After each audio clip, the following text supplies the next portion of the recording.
Assalomu alaykum kanalimiz a'zolari.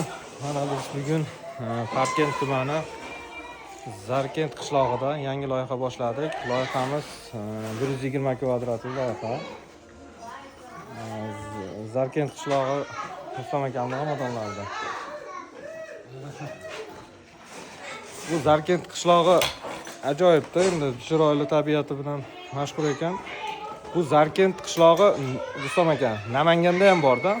Namangan Yangiqo'rg'onda ham Zarkent qishlog'i bor. Farg'onada bor.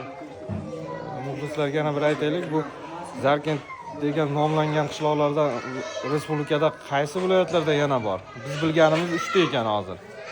Viloyatda bor ekan. Farg'onada menimcha Toshloq tumaniga to'g'ri kelsa kerak. Namangandagi Yangiqo'rg'on tumaniga to'g'ri keladi. Zarkent qishlog'i. Parkent tumanida ham bor ekan Zarkent. Nimaga Zarkent deyiladi qishloq nomi? Zarkent buva bor, Zarkent buva bor. Zarkent buva? Zarkent buva bor. Zarkent buva bor. Ziyoratgoh. Ziyoratgohi Zarkent buva nomi qo'yilgan. O'shanga Zarkent qo'yilgan. Zarkent ziyoratgohlari ham bor ekan. Mana guruhimiz Polvon bilan Ruslan usta jamoasi. Yangi shagird ekan mana bugun qo'shilibdi.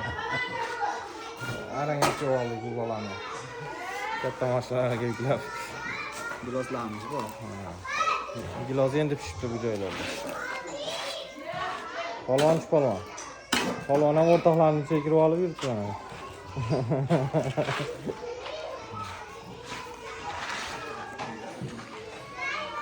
Telefon nomer qoldiramiz. Respublikaning barcha viloyatlariga xizmat ko'rsatyapmiz.